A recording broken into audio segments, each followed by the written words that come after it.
Good evening. Thank you very much for joining us tonight. This is a session to look at nursing care and how our proposals will change the way our teams work. So I have a special guest with me tonight, Davidthorpe, our Deputy Chief Nurse, who will introduce himself when he speaks, and he will be here to answer your questions after the presentation. So we're using Zoom tonight. Your microphones will be muted, and we ask you please to keep your cameras off, as this just helps us with bandwidth. To ask a question, and I do hope you will ask questions, please send them via the chat function to West Herts Communications. And we are recording this session, and it will be uploaded as with the others that we've been doing, and it'll be on our YouTube channel very, very soon. And please do check it out and check out some of the other sessions that we have up there for you. So the aim of this session is to cover some of the background, but really to explain our proposals and our plans for our services across our 3 hospital sites. And importantly, we want to tell you about our engagement, but we also want to give you an opportunity to ask questions. A little bit of background into what's brought us here today. Well, we have been working very hard for years, well, probably decades, to try and secure funding to make a huge change to the hospital facilities in West Hertfordshire. We've been working very closely with our main commissioner, that's Herts Valley's Clinical Commissioning Group. And we were very pleased in September 2019 when Prime Minister Boris Johnson visited the Watford site and declared that this trust was going to be in the Health Infrastructure Plan, one of 6 trusts. We're now one of 8, and we're one of 8 front-runner trusts, and the language has changed a little bit. It's now called the New Hospital Programme. So having the Prime Minister on site and saying that money is available isn't quite the same as having the money. We've got to continue through our outline business case, and we have to present our proposals to our regulators, of which there are very many. So we have to show our plans and prove that they are good value for money and that they can be delivered by 2025 or soon after. And we have to show those to the Department of Health and Social Care, NHS England, NHS Improvement, and the Treasury. So Your Care, Your Views is the name we've given to this, our period of public engagement, when we are coming out to the communities, to groups, to our staff, to talk about our plans. And it's important to say that our plans have had a huge amount of clinical input. We've been really impressed and very grateful to our hardworking doctors, nurses and other clinicians who've given up time when they're really, really busy to shape the proposals that we're presenting to you tonight. Our staff are really passionate about our proposals, and they've had a great deal of clinical input. So it's not just a bunch of ideas that some managers have put together. It's really good clinical thought that has gone into these plans. We have an online survey running at the moment. The closing date is coming up soon. It's midnight on the 24th of March. So we would be delighted if you would read through some of our materials that we have for you and then fill in the survey, because it's important that we can present your feedback to our trust board. There are 4 documents to read. Depending how much information you want, there is the strategic level document, so our clinical strategy. It has a more pragmatic, practical partner in the clinical brief, which has a lot of detail about which services would be delivered from which site. And then we have 2 engagement documents, one of which is a summary if you're very short of time. So please have a look at those. And now I'm delighted to hand over to David. Thank you very much indeed, Louise. And thank you for giving me the opportunity to speak to all. My name's Davidthorpe. I'm very proud to be the Deputy Chief Nurse of West Herts, and I've been for the last 3 years now. And I think it's really important to give an overview of what's happening. So it's absolutely fabulous that we are utilising all 3 hospitals to enable the best care for all in West Hertfordshire.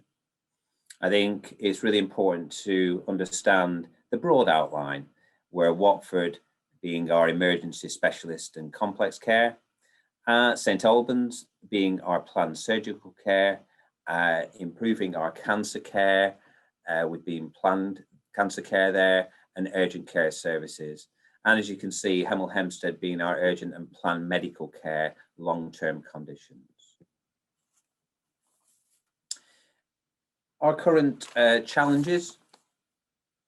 The current configuration means that senior clinical staff can always be called upon, need urgent advice or second opinion in person. So it's really important for us to bring our vision to reality with the delivery of the very best care for every patient. And I think it's really important to reduce the teams are stretched, across services from all 3 hospital sites, which can reduce training opportunities, which is really challenging for junior staff. To develop their experience, they need the senior team there, they need those training opportunities. And it's limited opportunities to consult with colleagues and difficulties in providing cover for colleagues. Benefits of consolidating services. Our proposals will allow specialty staff to work from fewer sites, which I've mentioned is really important. And that's really important to build stronger teams. And with those stronger teams, better facilities and a better working environment, we deliver better care. It's about boosting job satisfaction and aid recruitment. So when I mentioned previously about junior clinicians, junior doctors, it's about our nursing staff, allied health professionals, midwives, and giving the opportunity for job satisfaction. And it's really important to have happy staff, happy patients, better outcomes. Reducing cancellation and increase the presence of our senior staff. That's so important to have our senior staff there. Offer comfortable and welcoming areas for our hardworking staff to be able to recuperate. I'll go on this further on, but I think it's really important over the last 12 months how health and well-being of our staff have come to the forefront. And it is on everyone's lips when we're talking about new build, how our health and well-being of our staff is just so vitally important. And it's vitally important for the sustainability of our services to have those experienced staff retained in our hospitals. This prospect of new facilities is absolutely a great moral boost, and hopefully you can tell from my conversation here, it's so exciting to think about new CT scanners, new MRIs, but new facilities for our patients.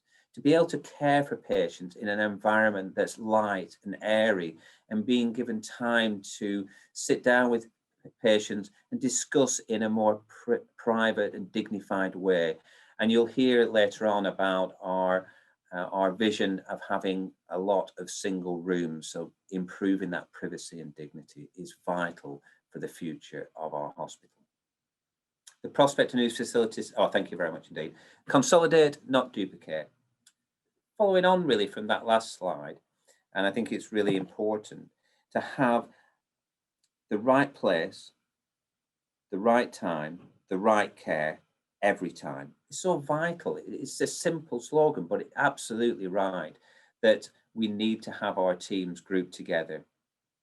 We need to have staff that are gaining experience together. And it says here about services will provide more one-stop clinics.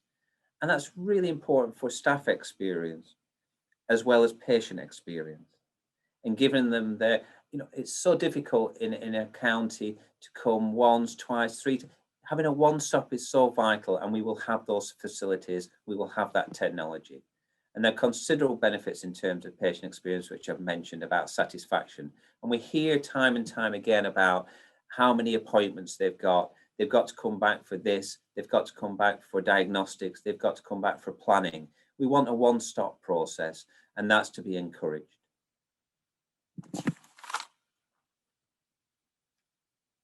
Digital transformation.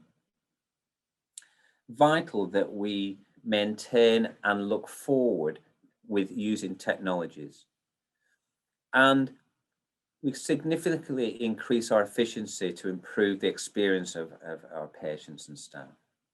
Easy to use apps, health monitoring equipment, and I think it's also about implementing our electronic patient records, so our EPR system for sure. It's vital that we communicate through our community, being our primary and community care, that we can have conversations, and this will be done through our electronic systems. But it's also vital to using electronic systems in a way that provides more time to care. Really vital to use those technologies to improve and increase our time to care. Our feedback so far that our virtual appointments, and we're leading the country in some of these aspects of virtual appointments, and I really welcome that. But also we've listened to feedback, and we've listened to people saying about face-to-face appointments. These will still be available, but we're trying to be as efficient as we can, and this will work in tandem with each other.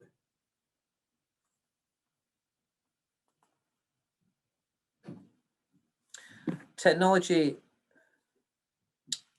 in time is important, and we've got a plan to increase the speed at which staff make diagnoses. So again, it's that time efficiencies.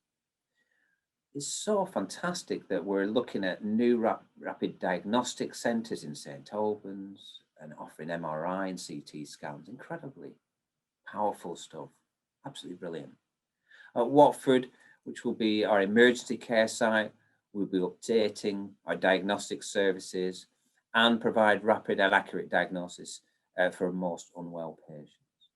And I said, it's a 3-hospital site. It's Helen Hempstead will have plain films, MRI, CT, scanning, bone density, diagnostic facilities. And this supports its role as a base for our planned medical care services.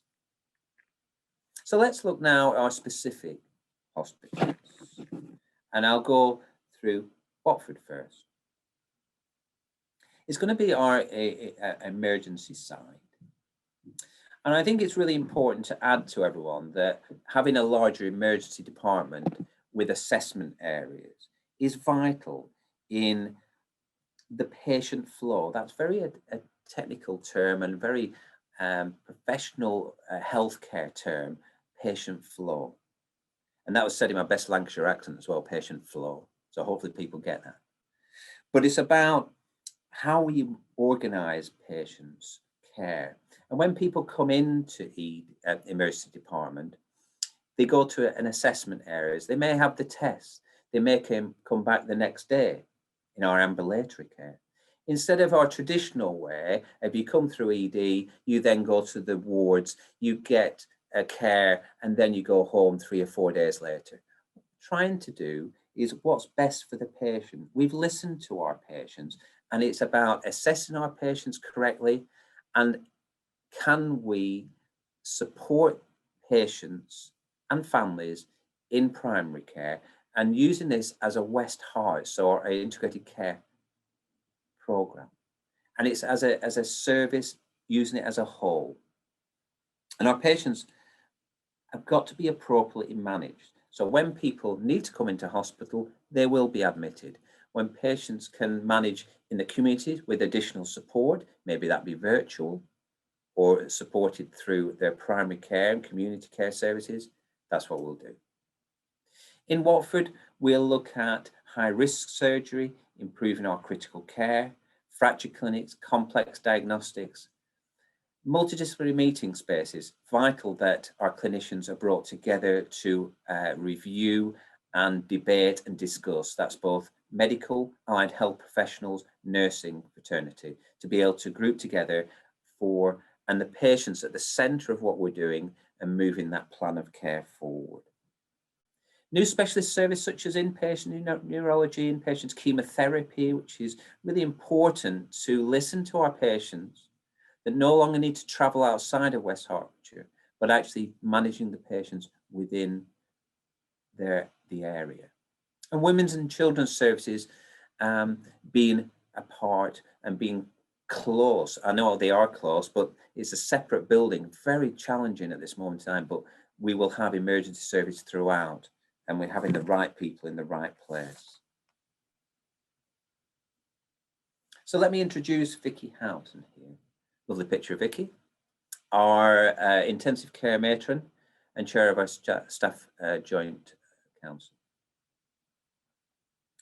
I think it's vital that we understand how tough it's been in the last 12 months for our staff, and especially within our intensive care unit. And I think she frames it beautifully by saying, like many staff, I can't wait to have a new and better facilities. And she says that she's so pleased that they've chosen an option that means we can start soon. And I think that's absolutely vital for us all, working together within our 3 sites as an organisation as a whole to provide the best care for all. Really vital that we do. And I think really hats off to Vicky and her team and the words she's spoken there. Helen Hempstead. That's provide urgent care services, so broaden our range of volume of care for people with long-term conditions. Become a site of specialties. So for instance, we just mentioned diabetes and rheumatology there. I think I've mentioned throughout this presentation about the benefits of enhanced technology, but we clearly will have faster diagnosis, MRI scans, CT scans, outpatient facilities that are refurbished, increased number of one-stop clinics, offer health and wellbeing support to a wide range of long-term conditions, provide spaces for MDT and become a model for planned care. I truly believe that will be a model of planned care that people will be envious about, and how we can provide this to the communities of West Hertfordshire is going to be outstanding.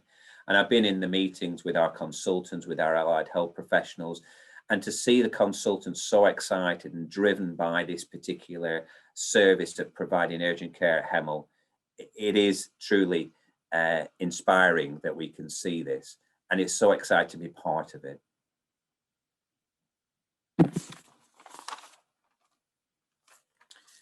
One of our consultants, rheumatologist, who's really passionate about this, Dr. Sandeep Lara. Great hospitals care doesn't happen in emergency on busy wards. It's right. It's a whole holistic approach to what we're trying to achieve. And I think that's really vital, to be a holistic approach. A holistic approach is bringing everything. It's not just about Watford. It's not just about Hemel. It's not just about St Albans. It's working within the communities that we serve. And it's vital that we do that. And it's vital we have the equipment and the technologies and the well-trained staff and the environment to do that. And I really passionately feel that we are doing this.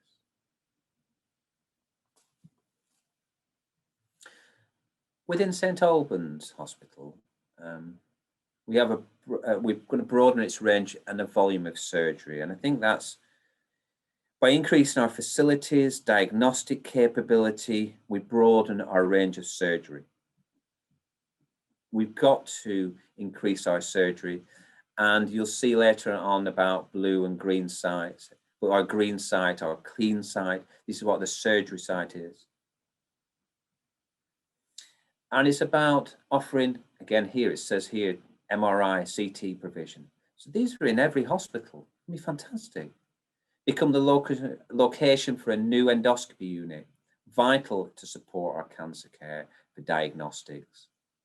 Offer gastroenterology and associated other services. Provide urgent care service, which is going to be reviewed in spring. Be the location of increasing number of one-stop clinics. Mentioned it before, I won't go over it again. But it's really vital that we're having these diagnostic services, surgery services. We've got to, as I mentioned before, that holistic approach to have support service and information centre for our patients and families. Absolutely vital to do that. Mr. Freddie Banks, consultant urologist, says it really, really well. And I don't need to read what he said. Actually, he's saying it perfectly. But it's about having the right diagnostic equipment and clinical teams together. And I think it's really important for that.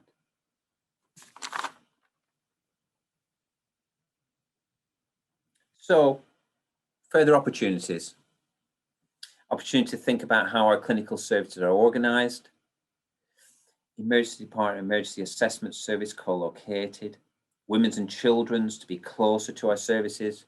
And that's really important to have our emergency department, theatres and diagnostic all on one building, really.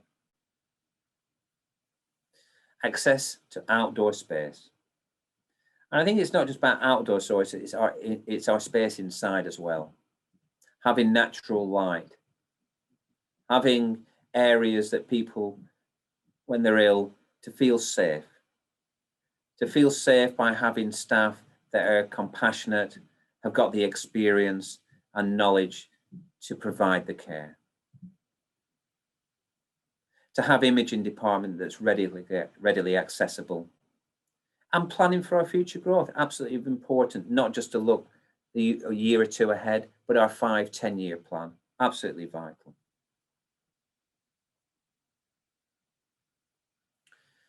It's been, as Vicky said, our matron, during the pandemic, it's been really challenging, but there are opportunities to think about the design and consideration that best fits for our patients and families. The importance of emergency and planned care separation across our sites has been helped. I mentioned about the green and blue sites. So our green sites are our clean sites, our blue sites are other, for instance, COVID or any infections. Creation of one-way routes for patients to avoid cross-contamination is vital. And that's why we've really understood that it's around about 60 to 70% of single rooms we're looking at. I think it's around about 60 at the moment. Again, there's no final number on this now. But I think it's vital to have that option. And I think it's vital to have, for the privacy and dignity of our patients and families, to have those single rooms with ensuite facilities, to have natural light, to have room to walk around, to have room for nurses to be able to care in appropriate facilities. This makes us happy, that will make you happy. And happy staff and happy patients have better outcomes. Further opportunities for patient experience. One regular feedback I get is how many transfers patients have between wards and specialties. It's given us real opportunity to think differently. So group related services together, so patients and tests or treatments that they need in one place, which we mentioned. Minimizing the need for patients to move between different parts of the hospital. Again, reducing those transfers, reducing that infection control issues, patient experience issues, and using technologies as well. By, if you do have to transfer, you don't have to ask the same question over and over again. These will be transferred directly through ward area to assessment areas. So you'll need to say it once instead of 6 times. I think it's really important to have creating a calming and healing environment, and hopefully that's come across in this presentation, that I feel a calming and healing environment where people feel safe, informed, and can contribute to their plan of care is vital. And these facilities will provide that. And designing spaces that are welcoming for people, so our entrances, our rooms, our wards, such important aspect, and people of all ages, genders that cater for people's specific needs, such as physical and learning disabilities, are catered for. Our patients with dementia, we're going to have colour coordinated that supports them. Really vitally important.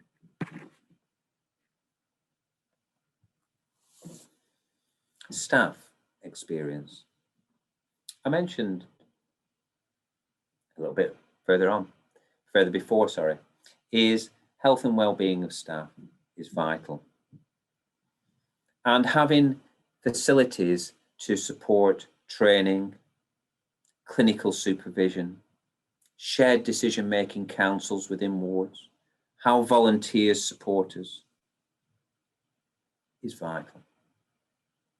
It's vital that we standardise spaces across so we're adaptable, and people, if they're moved, as in staff moved from one ward to the next, it's more or less the same layout, the same storage areas. That induction is not required as much because they know the set out, they know the ward layout. Again, that staff wellbeing is vital and key in guiding principle and address existing issues. So lack of changing facilities, restrooms, quiet space, sleeping provision, all vital for that. That quiet space is vital for that reflection, that time of sadness. And we need that as staff to have the ability to regroup and carry on. And we do that for the best interests of our patients, to have our best care. I think it's also our staff are keen to start planning new ways of delivering care from modern surroundings with the technology which I've mentioned throughout this and looking forward. This is a Team West Herts approach, and it's enabling us to give the very best care for every patient. Thank you very much indeed. Thank you, David. Thank you. So just to give you a few minutes to catch your breath, because there are plenty of questions that have come in for you. I'm just going to explain a little bit about the engagement plan. So we're going to have 2 periods of engagement. We're coming to the end of our first period, which ends next Wednesday. That's why it's so important, please, to read some of the information and get filling in that survey. And we will review what you have told us.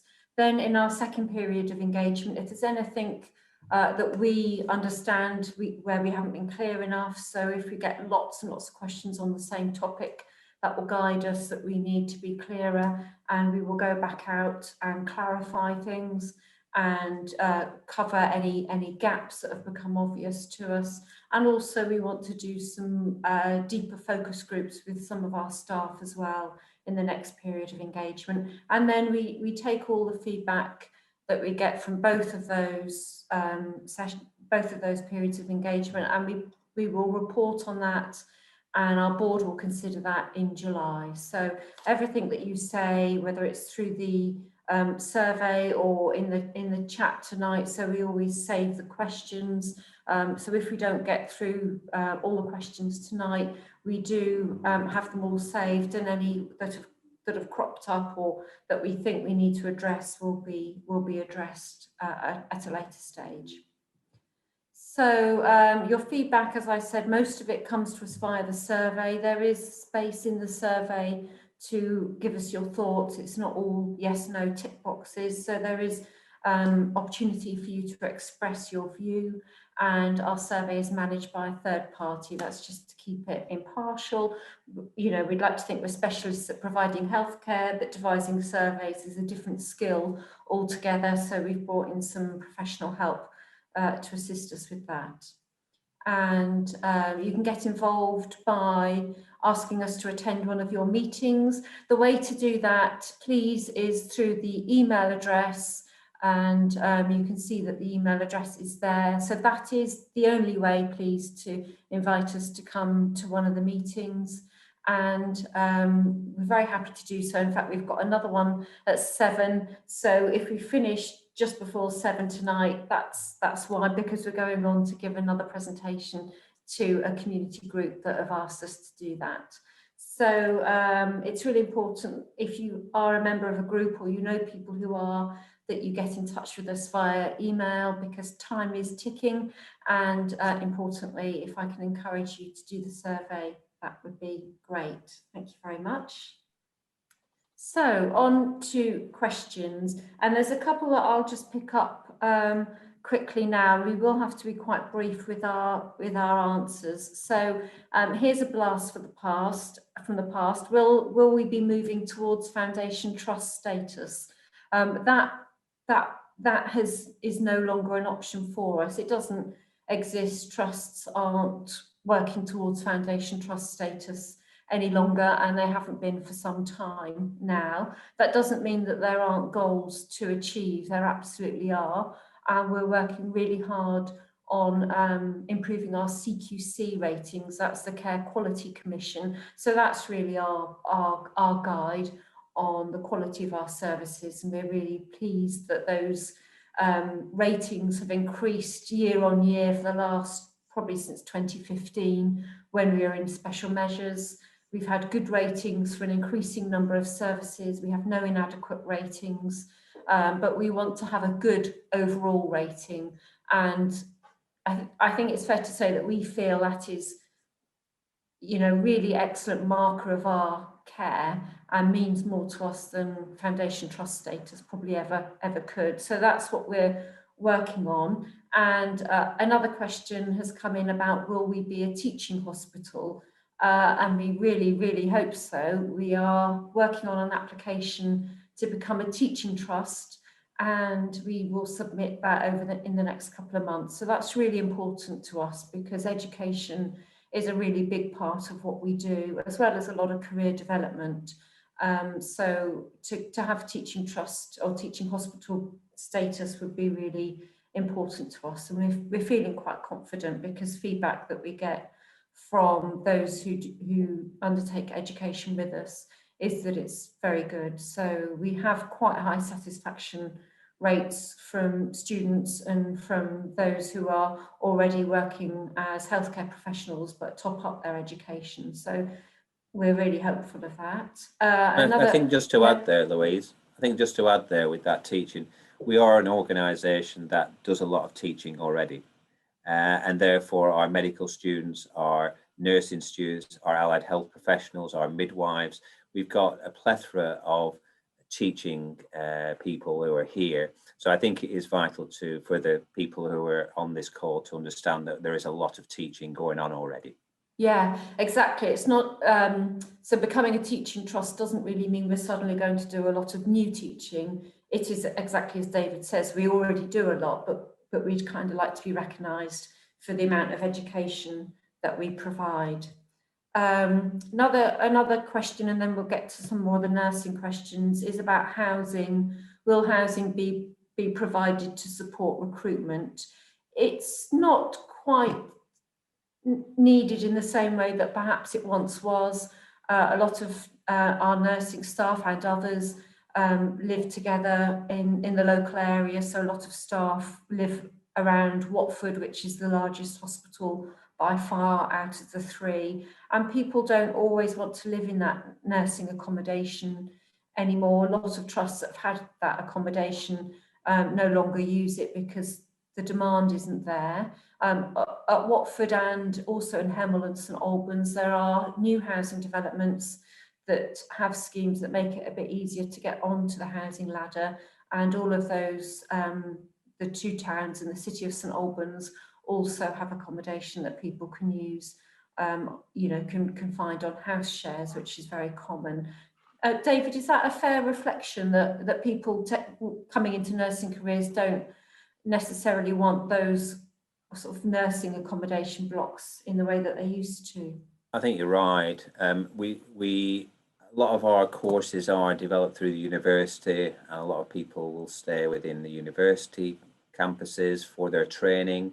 And actually, if they come to this organisation, then they've got a lot of friends that they, like, as Louise mentioned, will buy flats or rent accommodation with a few of them to support each other. So I think there is a less of that. But it is important to acknowledge it, and we acknowledge that there's rest areas, so people who are on nights or shifts, etc., there are facilities to rest. But I think in relation to the question, I think Louise has answered that perfectly. Thank you. David, there's a question here about staff development and training, and we know that the career development that we've provided, particularly to nurses, is one of the reasons that we've had such good retention. And I think people worry when they hear all of our plans that we're going to run out of staff because we're doing so much that's new. Are you confident that we have good plans in place to develop and train and to keep our staff? I think we're leading the way on it, be honest. I think you've shown from our awards that we've got about our preceptorship, our leadership. We have band 6, 7 matron development. We have leadership throughout the organisation for allied health professionals and our medical teams. We have opportunities for people. I think it's really important to look at what we're trying to do. So we have nursing associates now. These are a lot of new names coming in, a lot of new titles, but our healthcare assistants that come in, our unregistered staff, have the opportunity by working with us to have apprenticeships. And they have apprenticeships that will take 4 years to get to a registered. So instead of going to university, we have opportunities within the organisation. But we want a blended model. I think it's really important to have that blended model for people that want to go to university and have that experience and come toward this organisation. But we are also giving opportunities to our communities to come in as unregistered staff, but work with us, and we will work with them to guide them through a career in whatever they want to do, whether that's diagnostic, allied health professionals working diagnostics, X-ray, radiotherapy, etc., or actually through the nursing side. And we've got lots of opportunities for people to step on and step off that particular pathways. I think with that, there's massive amount of opportunities for staff development. And one of the opportunities that we've brought in at this moment in time is clinical supervision, which we're developing with all staff. And it's giving that time for them to reflect both professionally and personally of how they want to develop their career. And then from that, they will have discussions on a yearly basis or even more with their line managers in how we provide that. And we have a fantastic educational team. You just mentioned before about our teaching organisation. We have got facilities and we have got opportunities for those individuals to stretch themselves more and given opportunities. And we have good links with the universities to be able to provide that as well. So we've got lots of opportunities to develop our staff, got lots of facilities and educational facilities to do that. So I think we're in a good position. Good, nice positive answer. Thank you very much. I've been asked about staff transport system. It's not something that we're planning at the moment. I mean, there is a whole big piece of work that will look at transport and that will look at green travel, and that's something that we haven't embarked on yet, but it is definitely in the wings. So we will turn our attention to that later this year. We have had buses. During the sort of peaks of the pandemic, we've had free shuttle bus services. They haven't had huge take up, so that's been for staff, not huge take up. And in fact, we don't anticipate our staff travelling so much anyway, because we're reducing the number of sites from where staff work. By consolidating, we will have our specialist teams where they've been at 3 sites, they will be either at 2 or 1, or when they've been at 2 sites, they will probably move to being at 1 site. So in the same way that we expect patients to travel less and there to be fewer journeys overall for patients, we expect the same for staff. David, I'm going to come to you with a question about the experience of families and carers. So it would be good if you could talk about any of the designs in terms of rooms for families and carers that we're looking at, or the different kinds of designs for maternity, if you know any of that detail. So just how we're trying to make things better, not just for patients and staff, but for families and carers too. I think I've hopefully mentioned it's about a holistic approach, what we're trying to achieve. And I think the health and well-being of both staff and patients is paramount in our decision making and the patient experience and staff experience. I think to have wards that are very similar. So we're thinking about 28 bedded wards, getting into too much detail, but 28 bedded wards, which about 60% which will be side rooms, which will be probably twice the size of what we've got now in relation to bed space. And I think that's really vital in understanding the environment and the patient experience. And we've got to look at what patient experience, what people are telling us. And one thing that they're telling us is about noise and light. And so to challenge those two things, we've had to really think about the noise. So having many side rooms will reduce our noise level, which will it may help people to rest more. Having artificial light is really challenging for staff and patients at times. They're quite harsh, aren't they, on some occasions? So I think our experience of that is trying to have as much natural light as we can. And that's an important factor. Our other patient experience and carers is about how we communicate with people. So again, it's that teaching side that we're saying about co-designing. So the words that are being batted around at the moment are co-production and co-design, and how we co-produce with our community. And we've currently got a co-production board of about 23 members that can reach out to communities. And I always say, we as an organisation should be part of the community and the community part of us. And we want to be holistic again, holistic approach. So about patient carers, we've got a fantastic patient experience team that look at carers, learning disabilities, hard to reach groups. And we have many, many services to try and support that. And we have our volunteers that are part of the community in. And we have our spiritual and pastoral team that are there to support not just our staff, not just our patients, but our families as well. So I can promise you tonight that patient experience is a golden thread throughout our strategies. And we will take note of what people feel and think, and we will work with people to try and make it the best experience that it possibly can in very difficult circumstances at times. Thank you, David. We've heard about single rooms, and a lot of people like that idea, but there is also another school of thought, is that some people like company when they're on a ward. I guess our response is that we're trying to minimise the amount of time that people are on a ward, but is there going to be, do you think, opportunity for those people who do like company, who don't want to be isolated, to be in spaces where there are people they can talk to easily?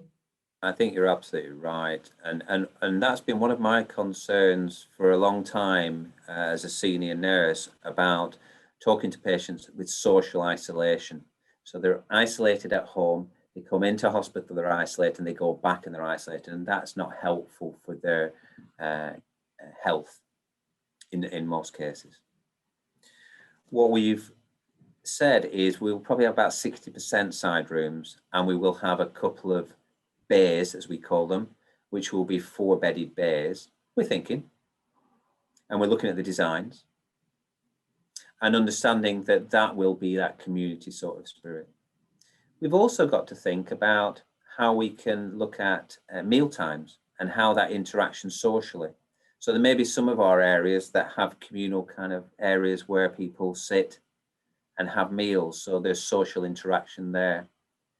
But I think we've got to look more importantly, to some extent, about the clinical aspects of infection control, and especially at these times. And therefore, I think it's as important for our clinical staff to converse with our patients more, keep them informed, updated, and keep them safe. And I've said this right through, it's about keeping people safe. So I think there's a blend there, but also we've got to think about the clinical issues, infection control, social isolation, but also as professionals, if we feel that that's social isolation, how do we get our volunteers to come up? Because we're actually getting readers now that are coming up and going to read to people.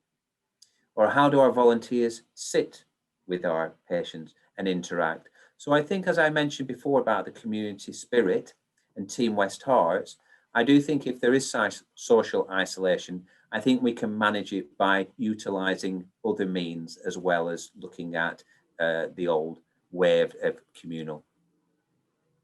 Thank you, David. I've been asked a question about expanded non-emergency patient transport, and that sort of is something that we will look at once we understand the nature of the changes and how that impacts on patient journeys. So we have been quite open about the fact that endoscopy, for instance, will move from Hemel Hempstead to St Albans. And also we know that we really want to make Hemel Hempstead a centre of excellence for patients with long-term conditions and for planned medical care. And that will change a flow of patients as well. So we will do a lot more work to understand that. And so people do worry about extra journeys and different journeys. And it is worth saying that we hope there will be fewer journeys because we will be running one-stop models of care where you will have more steps of your treatment covered in one appointment. And also the digital technology that David was talking about enables us to do a lot of our consultations either before bringing you in for an appointment or as a follow-up. And that will reduce, we think, that and some other methods whereby we're providing care at other settings, that will reduce outpatient appointments onto our 3 sites by about 200,000 a year. So where we can, we are reducing the need for patients to come to hospital. And when they do come, we're trying to make the appointments more valuable.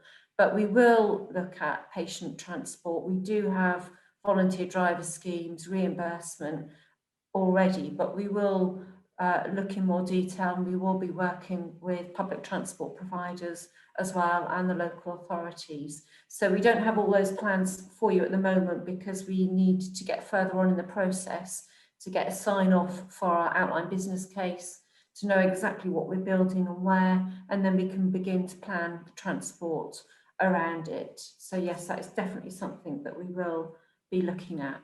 I just think I've just had another question coming in. What is the possibilities, this is probably one for you, David, that the NHS standards will move to 100% of single rooms as a result of the pandemic? Have you seen any shifts in guidance so far, and could you see it coming out as a number that high? I haven't seen that.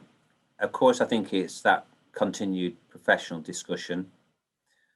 I professionally and personally feel that it will be above 50%, if that's what people are saying. And I think we're trying to aim for that 60 or 70%. 100% has challenges both on the amount of room and that you need. I don't think it will be 100%. And that's my personal and professional view. And I don't see, many years ago, I worked in Scotland, and we were developing a new hospital in Dumfries, where I was lead nurse for intensive care there. And we talked about 100%. That was the government, the Scottish government, who was saying about the 100%, and it was very adamant. And after we were looking at all the sites and how we were managing that, they quickly realized that that was not going to be practical. And therefore they reduced it to sort of 50, 60%. So to me, looking through history, looking through my professional and personal view, this is a personal view, I think around the 60% mark is probably adequate and right, if we still maintain our good infection control measures and protection measures, working with PPE, hand hygiene. So I think we can work it in that blended model with some of the social isolation issues, which I've already mentioned, which was really a good question from somebody, and actually that privacy and dignity within the single room. So I think that, to me, is my honest answer to you all. Thank you. And we had a similar question when Tracy was with us, David, and the answer that we gave there was, you could have a brand new hospital that's 100% single rooms, but if the staff don't observe good hand hygiene, or visitors don't either, and there is something, there is an infection, then it's not just the physical environment that dictates good infection control and prevention, and the data from the single room occupancy isn't absolutely miles ahead. I don't think, is it, in terms of preventing infection, because there are always other things at play with I think it's the use of the hospital when we've got side rooms within organisation and within wards, and it's that adaptability that we need, and being able to say if a patient has got infection, then can we place them in a place of safety that doesn't affect other people? And I think that's the important, and I would suggest that the percentage mark, which again, it's not written in anything here, we're just saying around about 60%, I think will be sufficient for this organisation going into the future. Thank you. And just add to that, even though maybe it's a 4-bedded bay, there's going to be twice as much space between beds, and therefore I think that infection control element is reduced as well. So but again, it's about good practice, good professional practice. Thank you.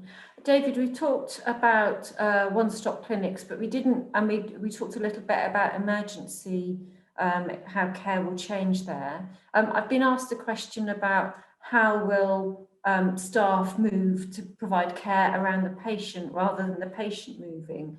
So perhaps thinking about one-stop models or same-day emergency care, could you describe some examples of where the care kind of comes to the patient rather than moving the patient? And if you know the model that Maternity hope to move to, with a single room where you go in before baby and you stay there after baby, that would also be good to touch on, please.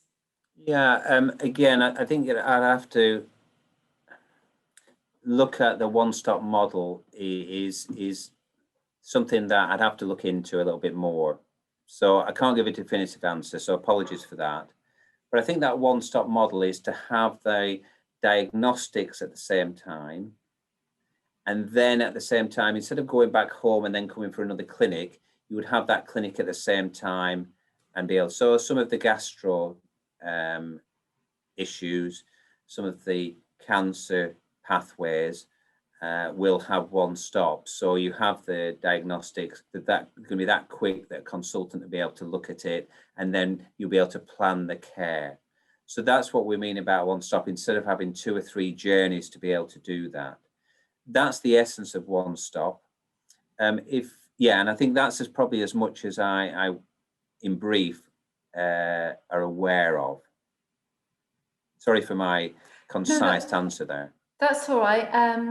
Same day emergency care. I don't know if you're familiar with the sort of it's the where all the assessment facilities are expanded so that specialty staff can come in. Perhaps if you could. I've got a little bit more example. Thank you very much for guiding me there. So patients coming into our emergency department, the facilities will be able to have bigger assessment areas. So I think I mentioned that in the presentation, that patients will then go to an assessment area. They will have the diagnostic test, maybe it could be an endoscopy, it could be a CT scan, MRI scan, it could be bloods. They get that full picture, and then the consultant, which its specialty will be, it could be urology, it could be orthopedics, it could be medicine, will come to that assessment area. They will look at the information that they have, and then we'll be able to plan that care. And that's what I mentioned in the presentation, instead of being transferred to a ward, then transferred back to an MRI scan, then having to go to a surgical ward instead of a medical ward they were in. So it's having those assessment areas. And then if the patient requires to have surgery, going straight to a surgical theatre and then going to a surgical ward. So it's that kind of one pathway in. And likewise, we are increasing our assessment areas greatly to accommodate that model. So the consultants coming down to the assessment areas and managing from that area. Does that help? Thank you very much. Yeah, very good. Yeah. And the maternity, because I was on that call with William Forson, the divisional director for maternity. He was talking about having a single room when you come in labour, and you stay in that room for labour, and you stay in that room for postnatal care. So there isn't this need to shift you. The room is equipped to provide you with the care that you need. So we are trying through design of our environment and design of our staffing where they work to make sure that you as the patient don't need to move.